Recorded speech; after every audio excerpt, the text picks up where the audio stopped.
Esdras, capítulo 7.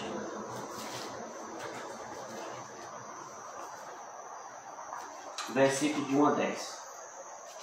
O segredo do sucesso da liderança de Esdras.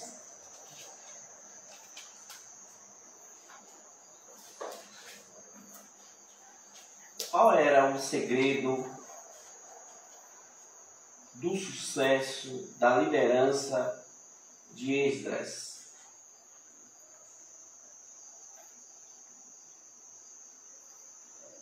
Lembrando, irmãos, que sucesso não indica quantidade, sucesso indica qualidade.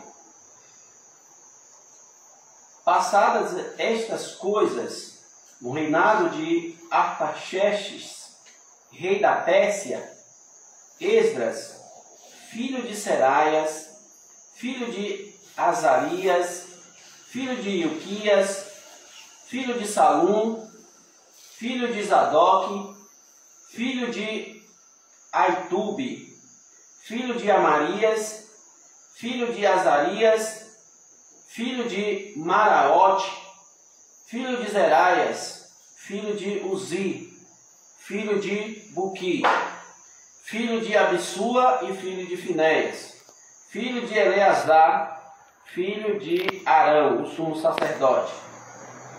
Este Esdras subiu da Babilônia. Ele era escriba, versado na lei de Moisés, dada pelo Senhor, Deus de Israel.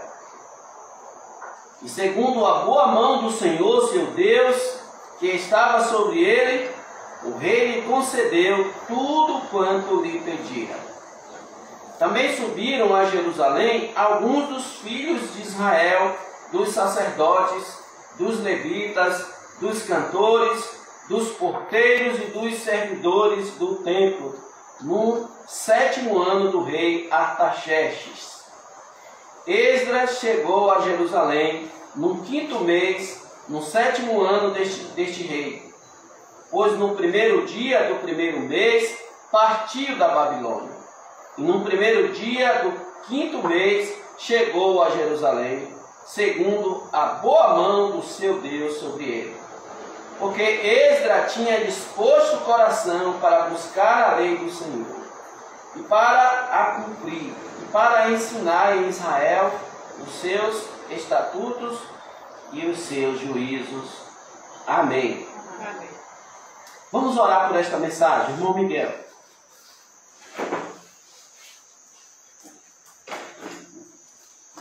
Senhor, nós peçamos céus, que a gente agradecer, Senhor, por esse dia que os Senhores concederam, por mais essa oportunidade de estar aqui para na tua casa. Que a gente agradecer a presença de todos aqui, que o Senhor abençoe cada um, abençoe essa mensagem que o Teu Senhor vai trazer, que nós vamos entender e praticar nossas vidas. Essa é a oração de Jesus. Amém. Amém. Amém. Então, irmãos, para nós entendermos a palavra de Deus, temos que contextualizar.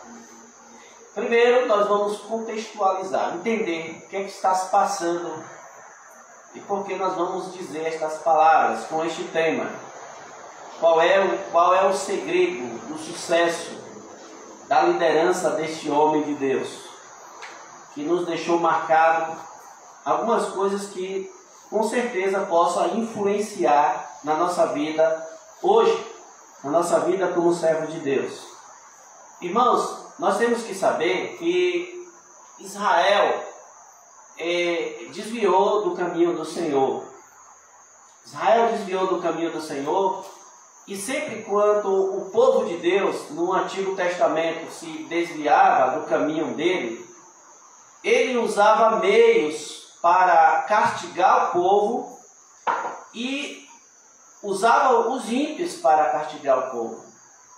Usava pessoas, usava autoridades que subjugavam Israel, o seu povo, e ele entregava o seu povo nas mãos daquele povo que subjugava Israel, para um fim maior, um fim proveitoso, aproveitar, restaurar aquele povo para que aquele povo voltasse de novo às raízes, ou seja, os fundamentos da palavra de Deus, que era a adoração a Ele, abandonassem a idolatria, abandonassem o mundo e voltassem para Ele.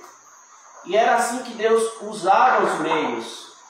Naquele tempo, irmãos, que o povo abandonou a Deus, se esqueceram de Deus, estavam indo bem, daqui a pouco foi passando o tempo, foi esquecendo, passando o tempo, foi esquecendo, e voltaram-se para a idolatria. E então Deus usa o reino da Babilônia para poder subjugar o povo. O rei Nabucodonosor, irmãos, e assim as suas províncias, eles subjugaram Israel, levando o povo de Deus para o cativeiro. O povo de Deus passou 70 anos no cativeiro, que registra o cativeiro babilônico, Jeremias, Isaías e praticamente todos os profetas menores, Abacuque.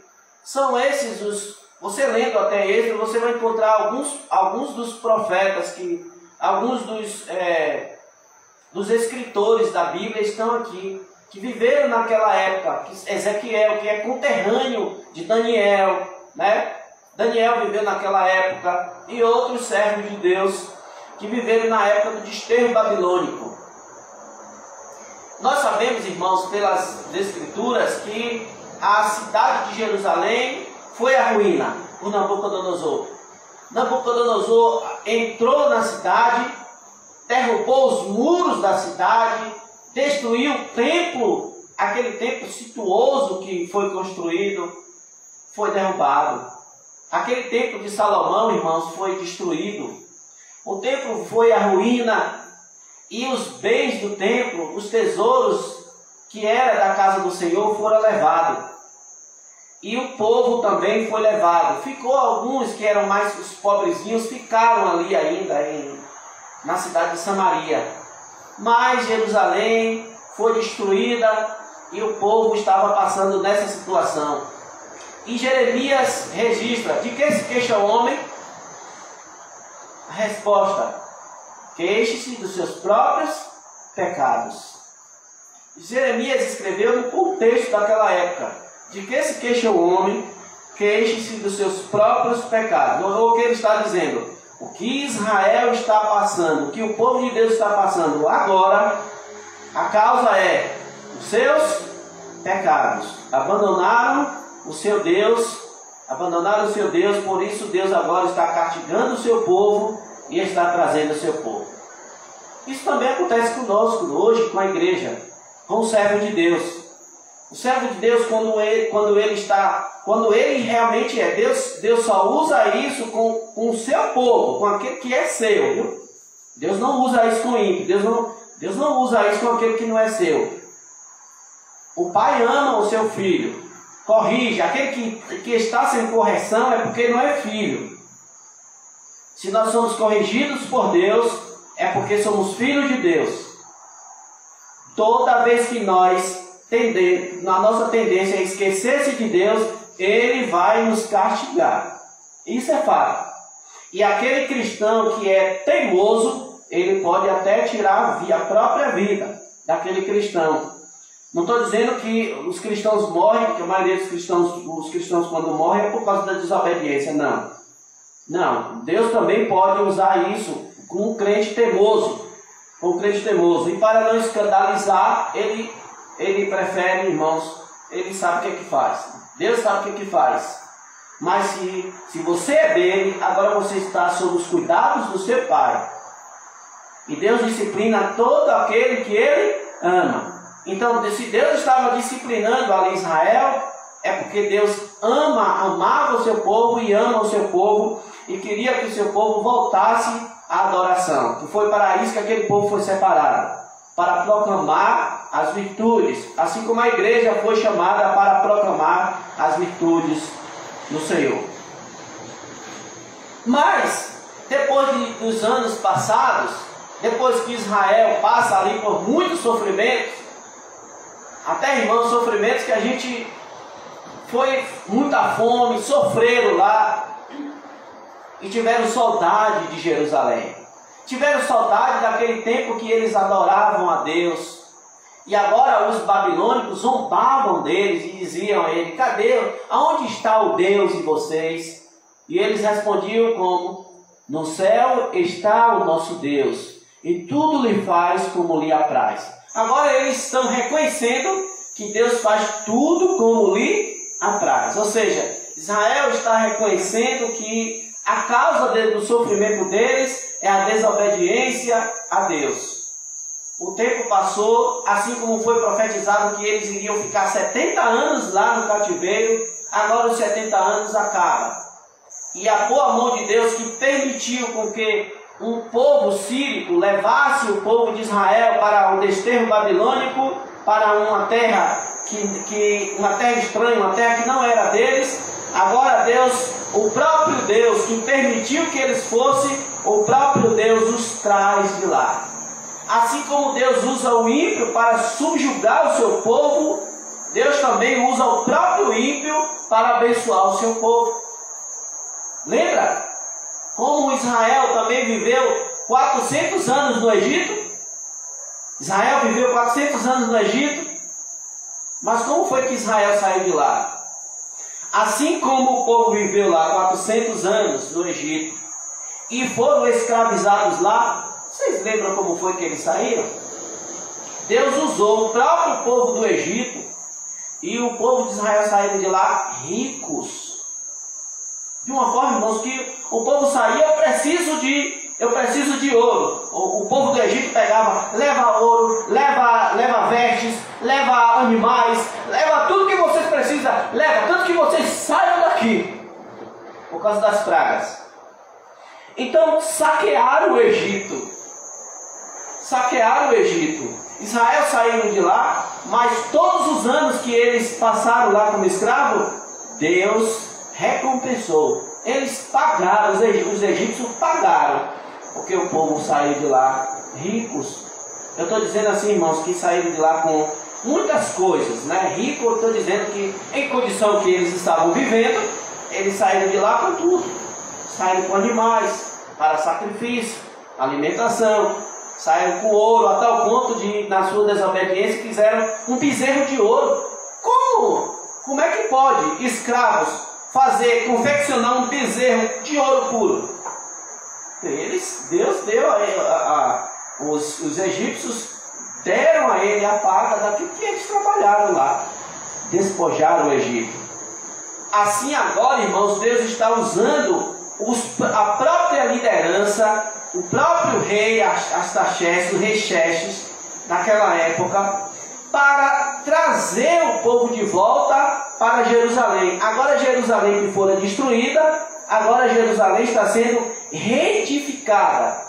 Os muros depois vai ser reerguido, e o templo que foi destruído, ele volta a ser reerguido. E tem pessoas aí, tem pessoas que a gente vai ver que Deus vai usar para poder fazer, por exemplo, Neemias, que vai reerguer os muros.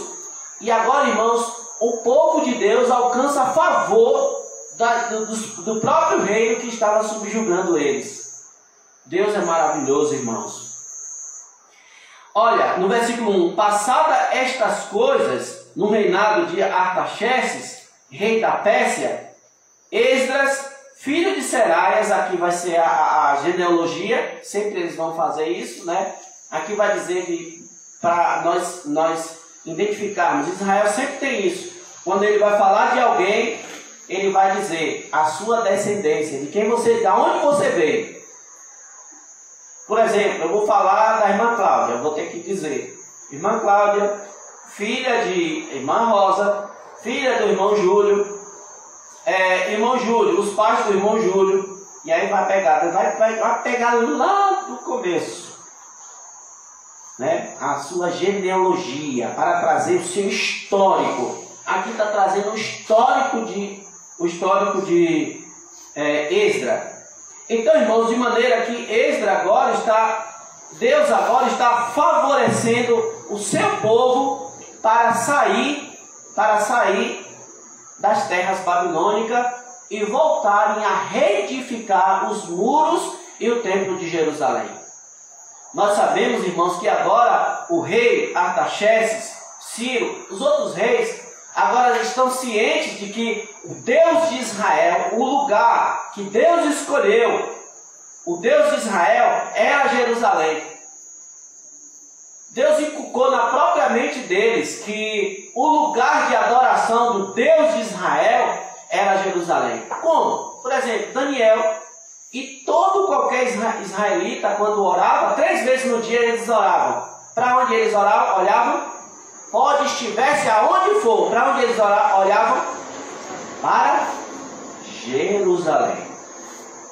É como que qualquer hora que você for orar, o seu lugar de adoração, não é aqui que a gente se reúne para adorar? Você se voltasse e olhasse nessa direção e pedisse a Deus: meu Deus, reedifica aquele lugar. Meu Deus, aquele lugar é o lugar de adoração. É ali que eu encontro refúgio no Senhor. É ali que eu busco o Senhor. Meu Deus, abençoa aquele lugar.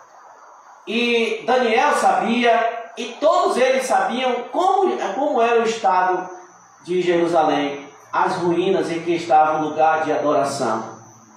E agora, meus irmãos, como eu disse, Deus está inculcando aos reis para que libere, para que favoreça a Israel a voltar a edificar os muros. E eles alcançam grande favor. Grande favor, meus irmãos. Primeira aplicação que eu quero fazer: não podemos fazer nada sem Deus. Não, Jesus disse: sem mim nada podeis fazer. Nós podemos convidar pessoas, nós podemos fazer o que for, meus irmãos, mas como ela ouve a palavra, mas não se converte, se o Espírito Santo não mudar aquele coração, você não tem poder para isso. Não é extra, irmãos, é Deus que está favorecendo. É Deus que está favorecendo. Se Ele quiser chamar uma pessoa, se Ele quiser salvar uma pessoa, Ele faz isso. Ele faz isso. Não depende de você. Depende unicamente de Deus. Então, a quem nós podemos recorrer? A quem nós podemos suplicar? Não é a Ele? Não é a Deus? É a Ele que podemos suplicar. Irmãos, assim como foi notório aos reis que o povo amava Jerusalém, eu quero trazer essa segunda aplicação. Você ama o lugar em que você adora a Deus? Nós sabemos que nós adoramos durante a semana toda, em casa, no trabalho, nós adoramos a Deus. Mas onde você se reúne para adorar? Aonde é a sua Jerusalém hoje aqui? Nós sabemos que a nossa Jerusalém é a celestial. É para lá que nós estamos caminhando. Mas enquanto nós não chegamos lá, onde é? Você ora? Você ora pelo seu lugar onde você busca a Deus? Você se preocupa pelo lugar onde você busca a Deus? Você ora pelo seu líder? Você ora pelos seus irmãos? Você ora pelo obreiro? Você ora pelo pastor? Você ora pelo seu irmão? Você ora pelo lugar? Fazia como os israelitas, toda vez que ia orar, olhava em direção a Jerusalém. Olhava em direção a Jerusalém. E aí, irmãos, alcança a favor do Senhor. Não podemos fazer nada sem Deus. Jesus disse: sem mim nada podemos fazer. Não é as forças de Esdras, nem o poder de Neemias, nem a amizade que Neemias tem com o rei, mas sim o favor que ele alcança de Deus. Quando diz no versículo 6, ele era, versículo 6 do 7, ele era escriba versado na lei de Moisés, dada pelo Senhor, Neemias, Deus de Israel, e segundo, irmãos, a boa mão do Senhor, seu Deus, que estava sobre ele, o rei lhe concedeu tudo quanto lhe pedira. Então, ele alcançou o favor do rei, por quê? Por causa da boa mão de Deus que estava sobre ele. Segundo, em nossos empreendimentos, em tudo que a gente for fazer, se nós queremos ter bom êxito, nós temos que ter o favor de Deus. Se nós não temos o favor de Deus, a boa mão de Deus sobre nós, tudo que a gente está fazendo vai à perca. Vai à perca. É pura ilusão. Nós vamos dar passos no ar. Nós vamos fazer esforços vãos.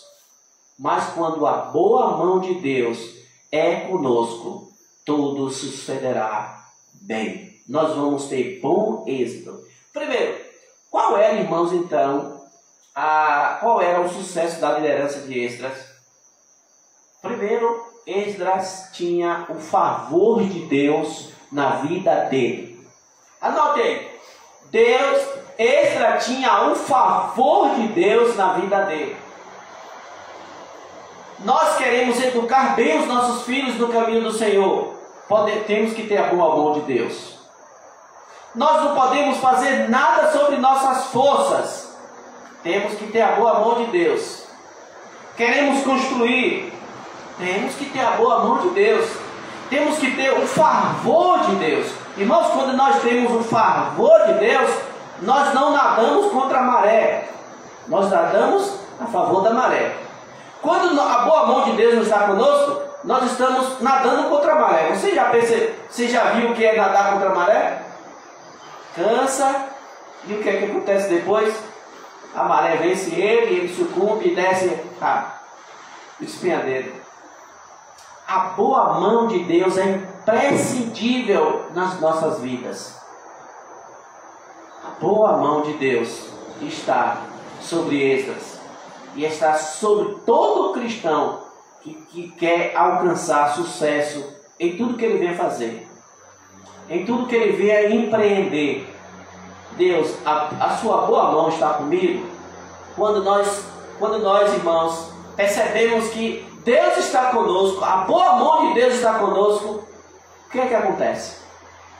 Tudo flui, tudo dá certo. Como é que Esdras está conseguindo o favor do rei? Irmãos, o rei disse: olha, tudo que Nabucodonosor trouxe de lá vai voltar tudo. Esdras e todos os israelitas que estão no reino, volte tudo para Jerusalém. Vão construir o templo, porque o Deus de Israel, ele ama Jerusalém. Ele quer ser adorado em Jerusalém. Por quê? A boa mão de Deus. Não só Esdras, Neemias, Zorobabel, eles vão alcançar, irmãos, o favor de Deus. Feliz aquele que alcança o favor de Deus. Tudo vai bem. Mas para alcançar o favor de Deus, nós temos que saber o tempo. Por exemplo, se Esdras, Neemias, Zorobabel ou qualquer outro líder que ficaram à frente de Israel nessa época para reconstruir os muros e também o templo, por exemplo, já tinha dito que era 70 anos que ele ia passar lá. Se eles quisessem fazer isso com 30 anos que estava lá, eles conseguiam? Não. Por que não conseguia? Eles não iam alcançar nenhum favor de Deus. Porque já tinha dito na palavra de Deus que ia passar 70 anos lá. 70 anos. Então, no momento certo, irmãos, Deus favorece. E aí começa, irmãos, a reconstrução do templo, o lugar de adoração que tanto Israel agora, irmãos, tanto Israel estava almejando, tanto Israel estava suspirando, assim como a costa suspira pelas águas. Surgiram até poemas, quando a gente está, irmãos, no aperto, até poemas para Deus a gente faz. Quando a gente está na folga, não sai nada. Às vezes, não estou dizendo que é todos. Não sai nada. Tendemos a nos esquecer mais de Deus. Mas quando chega o aperto, assim como as costas suspiram pelas águas, assim, ó Deus, por ti suspira a minha alma. Oh, que coisa! linda, né? Que poema lindo! As costas estão suspirando pelos mananciais das águas. Meu Deus, assim é a minha alma por ti. Espera a minha alma no Senhor. Que coisa linda! Às vezes Deus nos manda aperto, que é para sair dos nossos lábios poemas para Deus. Porque às vezes é só através do aperto que consegue extrair de nós, espremer de nós poemas para Deus. E irmãos, nós queremos saber então, por que Esdras obteve sucesso? Você pontuou aí o primeiro ponto, o primeiro passo para o sucesso de Esdras? Esdras, a boa mão de Deus estava sobre Esdras. A boa mão de Deus estava sobre Esdras. Segundo, eu peço a você que pule para o versículo 10, para ganharmos tempo. Pule para o versículo 10. Versículo 9, para repetir o nosso primeiro ponto. Pois no primeiro dia do primeiro mês, partiu da Babilônia. Aí Esdras agora vai com a sua comitiva, irmã Rosa, os seus animais, muita gente agora saindo e voltando. Imagine aquele povo com um bocado de coisa nas costas, em animais, voltando para a sua terra, peregrinando pelos montes e voltando para Jerusalém com alegres cantos. Lá eles estavam escravizados, servindo ao rei Nabucodonosor. Agora ele volta e ansiosos para adorar o Senhor. No versículo 9, pois no primeiro dia do mês partiu da Babilônia, e no primeiro dia do 5º mês chegou a Jerusalém, segundo a boa mão do seu Deus que estava sobre ele. Segundo a boa mão do seu Deus que estava sobre ele. Você sabe o dia que você saiu da Babilônia? Babilônia é o mundo. Lembra do versículo? O povo deveria sair de Babilônia. Sai de Babilônia, povo meu. Babilônia significa ruínas. Babilônia significa pecado. Babilônia significa pecado. O dia que a gente saiu de Babilônia, irmãos, foi o dia da nossa conversão, rumo a Jerusalém celestial. Agora nós estamos, irmãos, saindo de Babilônia e voltando para adorar o nosso Deus. Então, irmãos, no versículo 10 diz: aconteceu algo, tinha algo em Esdras que nós queremos extrair para as nossas vidas nessa noite em três pontos, em 3 partes, que vai nos dar 4 pontos. Primeiro, a boa mão de Deus que estava sobre Esdras. Segundo, versículo 10, porque Esdras tinha, olha, irmão Miguel, porque Esdras tinha disposto o coração para buscar a lei do Senhor. Porque Esdras tinha sucesso, porque Esdras alcançou sucesso na sua liderança. Segundo lugar, o que foi que aconteceu com Esdras? Qual foi a atitude de Esdras? Porque Esdras tinha disposto o coração para buscar a lei do Senhor. Está falando disso aqui. Esdras dispôs o coração para buscar isso aqui. A lei do Senhor é a Bíblia. Quando você vê a lei do Senhor aqui, é a Bíblia. Ele buscou no coração, colocou no seu coração para fazer o quê? Buscar isso aqui. Buscar isso aqui. Qual era o segredo do sucesso de Esdras, da liderança de Esdras? Buscar isso aqui. Buscar na Bíblia. Como é que eu vou ensinar, irmãos, sem estudar a Bíblia? Para isso, irmãos, abre aí o Salmo capítulo 1. Salmo capítulo 1. Salmo capítulo 1.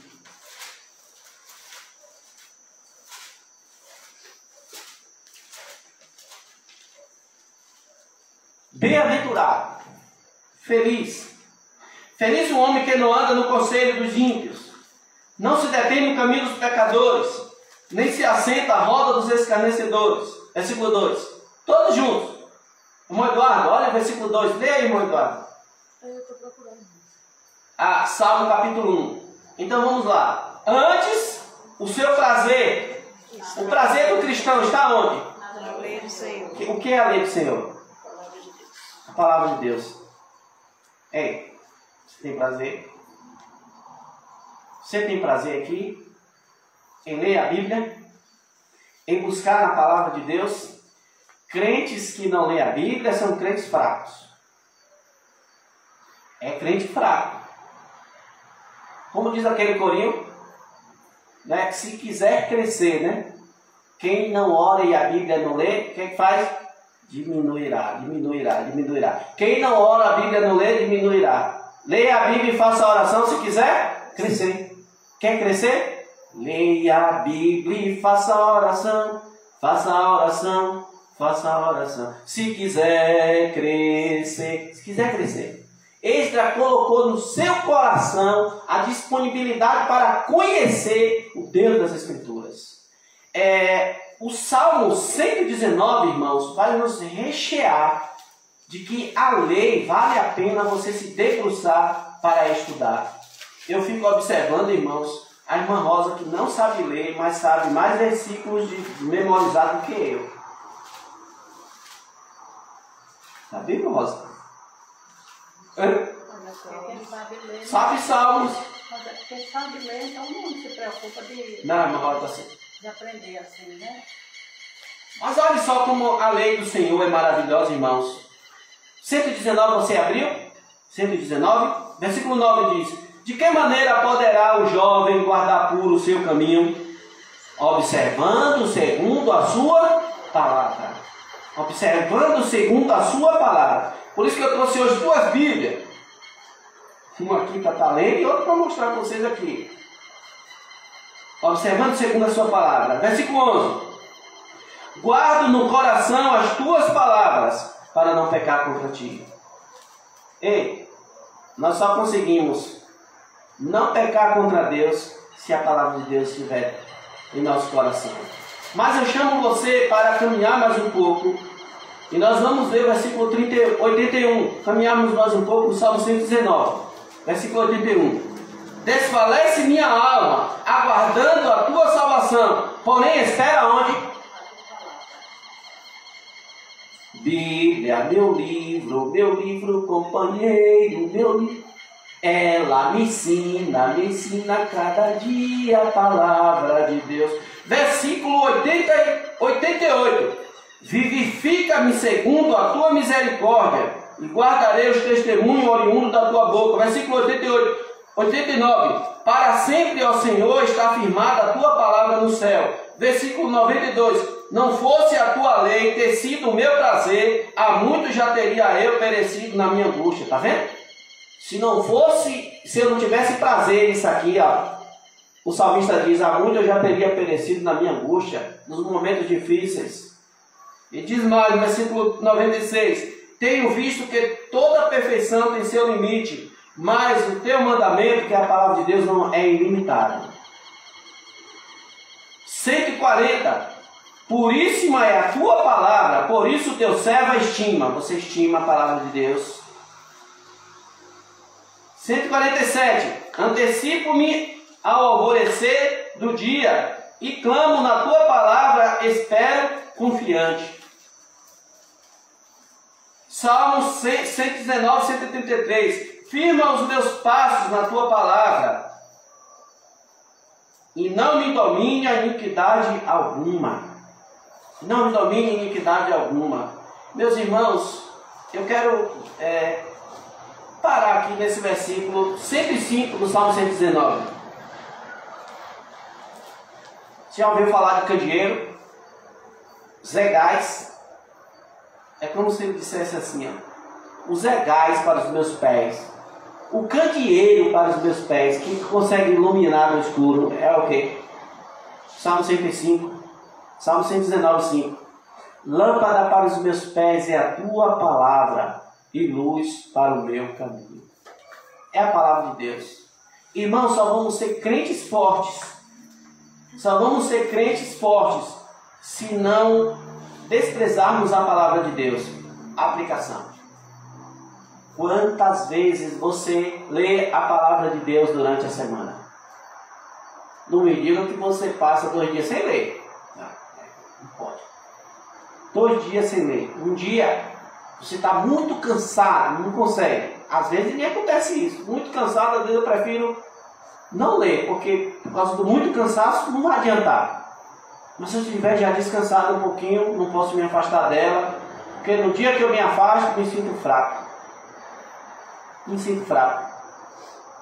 E aí, quando eu vou, irmãos, buscar na sua palavra, me sinto fortalecido. Quantas vezes você lê? Não precisa responder. Mas, irmãos, eu posso lhe dizer, não despreze a palavra de Deus. Não despreze, não perca tempo, não despreze a palavra de Deus. Nós temos que tirar um momento todo dia para meditarmos na palavra de Deus. Se não fosse o meu carinho pela palavra de Deus, eu já tinha perecido na angústia, diz o salmista. E então, irmãos, em segundo lugar, Esdras tinha disposto no coração para buscar a palavra de Deus. Terceiro lugar, e para a cumprir. Não adianta só a gente buscar, ler e não cumprir. Ouvir e a palavra entrar por aqui e sair por cá. Aí um pastor, não estou lembrando agora de quem eu ouvi isso. Diz que um pastor, ele ia pregar e levou um pacote de algodão. Foi o pastor Silei que falou, foi? Ele levou um pacote de algodão. Chegou lá na hora de pregar, ele pegou esse pacote de algodão, fez uma bola, e aí, tum, no ouvido, e deixou o outro aberto. Ô pastor, para que é isso? É para quando a palavra entrar por aqui, ela ficar, não sair pelo outro. Se ele queria ensinar a igreja alguma coisa, né? Ele queria ensinar alguma coisa. Irmãos, a palavra de Deus, ela tem que ser assim, ó, ela tem que ser um espelho. Ela é um espelho, ela nos mostra as nossas coisas erradas. E aí, como a gente faz? Praticar.